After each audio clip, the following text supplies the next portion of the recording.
What's going on, Bulls fans? Welcome to another episode of Chicago Bulls Central. Releasing finally at my more normal time to drop episodes. We're back. This is your number one spot for everything Chicago Bulls related. On today's episode, we're actually going to be diving into the mailbag. We got two voicemails that bring up very interesting topics. Before we're going to get into our player profile, our season review, this time we're going to be doing Nikola Vucevic. This is the Shea special since he did send in a voicemail. I went ahead and decided I'm going to go ahead and review Nikola Vucevic's season just for Shea. We're going to get into all that and some more right after this.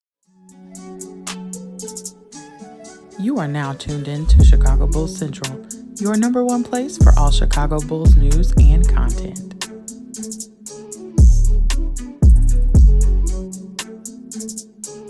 All right, Bulls fans. So first up, we're diving into the mailbag first this episode. This first voicemail, we got two very interesting ones. Shout out to JDH who left, I don't think it's his first voicemail, but he left a very good voicemail asking about how cap space and everything works. But first, we're going to get into Shea, and Shea wants to bring up this.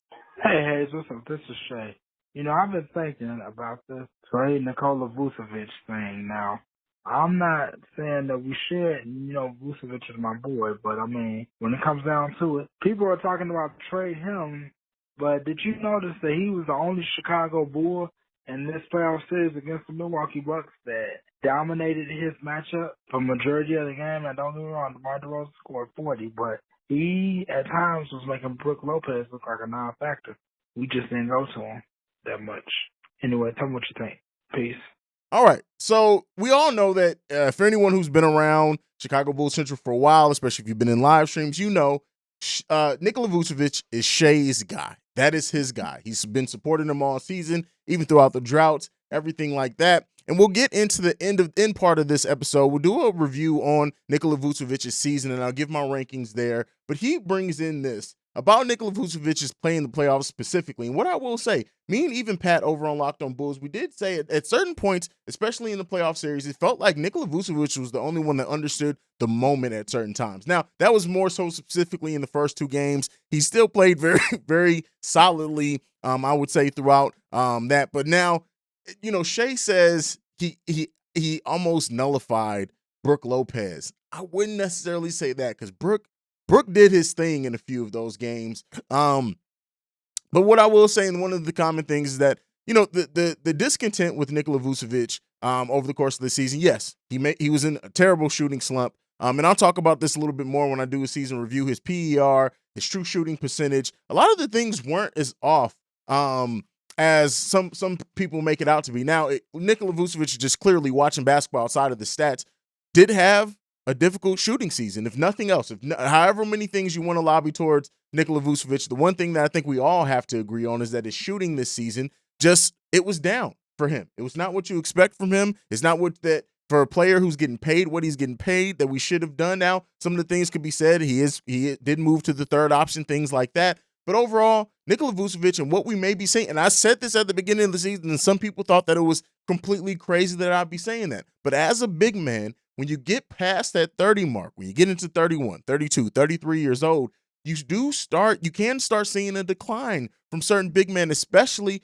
ones who already didn't start off with that much athleticism. Now, the one thing about Nikola Vucevic's game is that it should be a game that even if he is on a decline, he should be still very effective. Keep in mind, Nikola Vucevic 17 and 11 over the course of this season. And, while that, like I said, I understand, especially with what forget it. We're going to go ahead and do Nikola Vucevic's season review now because it just makes sense in the nature of the conversation and where I'm going to go with certain things, that we're just going to do it. Nikola Vucevic, like I said, 17 and 11 over the course of this season. He had a solid PER. He had a true shooting percentage of almost 60%, I believe, which is one of the higher ones from his career. And just overall, where it stands with Nikola Vucevic, I know a lot of Bulls fans are hoping that the team moves on from him.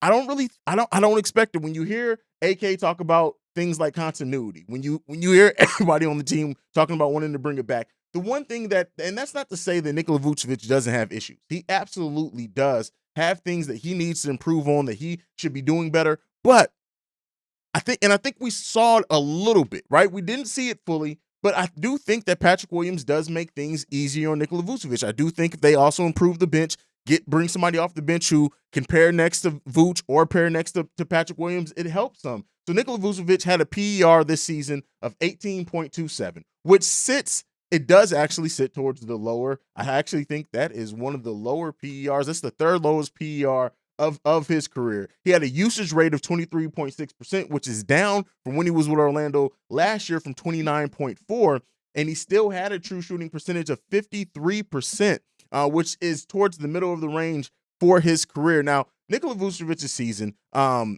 have to give a solid C+. There were times where he was on. His passing definitely helps the Bulls offense, and I know that's some things that Bulls fans don't want to hear. And like I've always said, is that it's easy to point out the things that Nikola Vucevic doesn't do, and the things and bringing in somebody who does the things that he doesn't do. But it's hard to bring in somebody who's going to do some of the things that Nikola Vucevic doesn't do while maintaining the things that Vucevic does do that helps this team, especially on the offensive end. Now, we need Nick to shoot better. We need him to do other things, like a lot of things better. Be more aggressive in the paint. Stop floating out. At this point next season, I only want to see Nick take a couple of shots. And Nick, who calls him Nick? I only want to see Vooch take a few three-pointers a game. I really want to see him focus on being that down low in the presence, post presence that we need. Now, like I said before, some things with him and Patrick Williams hopefully playing a fully healthy season next to each other can help each other, especially if Patrick Williams continues to take a leap. And for some Bulls fans, I know they're going to be in the comments, Patrick Williams isn't a 4. Patrick Williams can absolutely play the 4 in this modern NBA. When you look at yes, he does, and this, you guys are like Vince McMahon with height. Yes, he doesn't. He's not 6'9", he's not 6'10", but he does have that 7'1", I believe, wingspan. Patrick Williams can absolutely play the 4 in this modern NBA. And seeing him and Nikola Vucevic next to each other for the majority of the season, I'm interested in seeing that. But I do think it's possible that we are just seeing a decline from a player, Nikola Vucevic, who is 31 years old, who will be going into his 32-year-old season next season and is a big man. Yes, 32 years old is not old at all. Hell, I'm older than that. It's not old in real life, but we could, and I'm not saying that Nick is done, but I'm saying that we could possibly be seeing him just start to naturally decline. And what does that mean? For those who think that we're going to just package Kobe, package that with Vooch and our 18th pick, possibly bring in something huge back, it's not likely. It's just not likely. Nikola Vucevic's trade value, I'm sure, is really low right now. But overall, for Vooch's season, I got to still give him a solid C+, because there were times, and we saw when he wasn't out there, when he was out, is that Vooch helps this offense go, especially when we were closest to fully healthy as we were. But, if the Bulls can improve from Nikola Vucevic, you hear things like Mitchell Robinson, and I just don't think that's realistic. Mitchell Robinson already on a mid-level type money deal.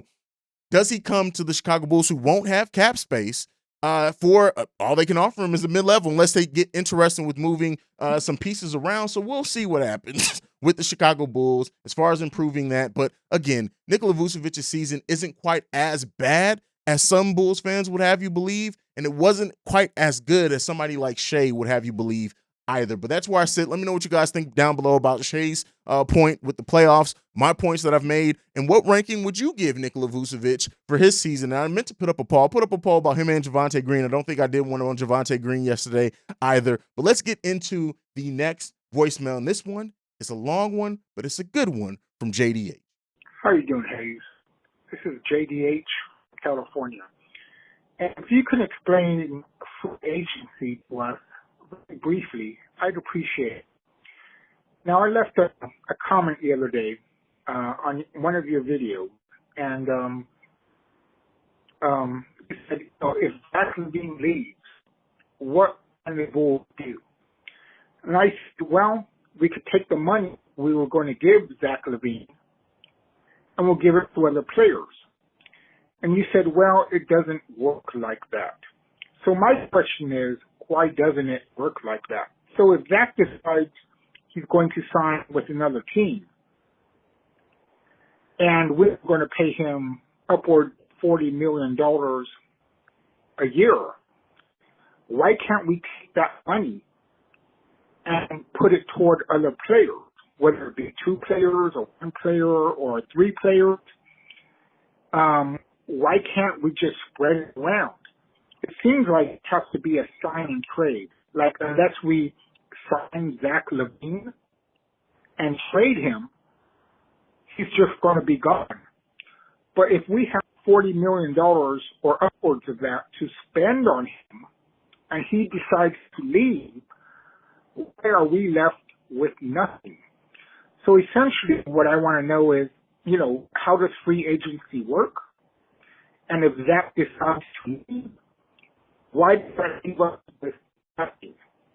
It would seem to me like if we have $40 million to spend on that a year, and he decides, I'm a free agent and I'm going where I want to go, we should be able to take that money we're going to pay to him and pay it to whoever we want.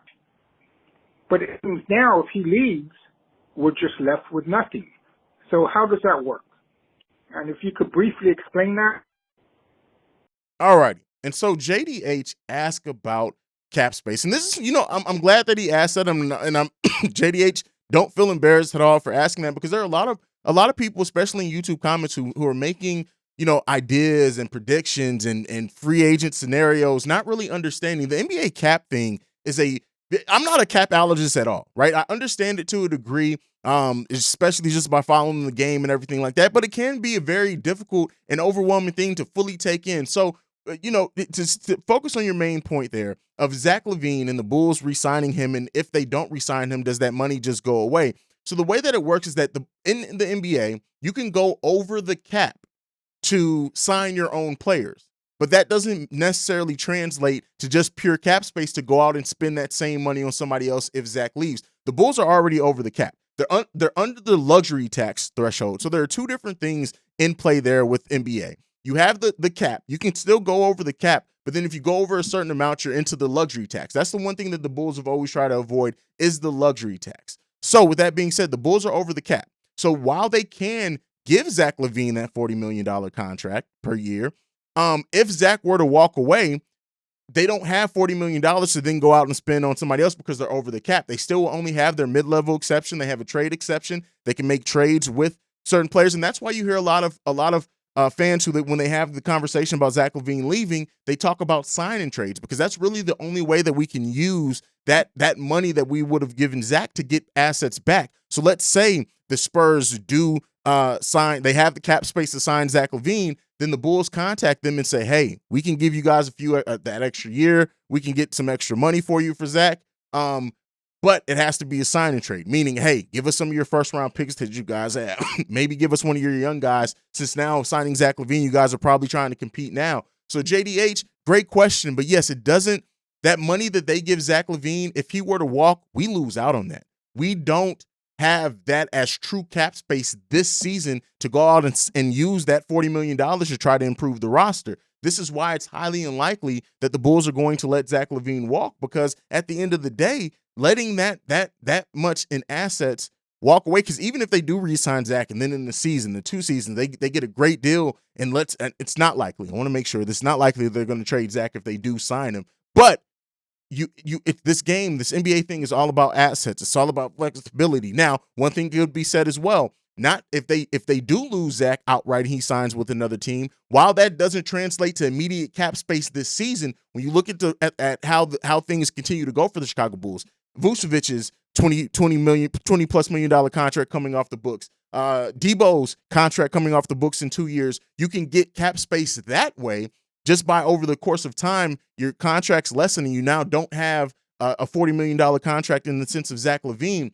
But yeah, so if Zach LaVine does walk, they just don't have that money to just go out and spend on other players. That's why when you hear certain Bulls fans talk about like signing Mitchell Robinson, the AD thing, going out and getting players like Oladipo and things, like, unless these players are coming for either the veterans minimum or the mid-level exception, it's going to be interesting to see what AK and Eversley do to improve this bench. I do expect them to improve it drastically. I do expect them to get creative, but there's only so much creativity that you can do when you're hampered by the NBA cap and the cap rules, and by the fact that we still don't know if this team is allowed to go into the luxury tax. So that's the thing that I'm going to leave you guys on with this.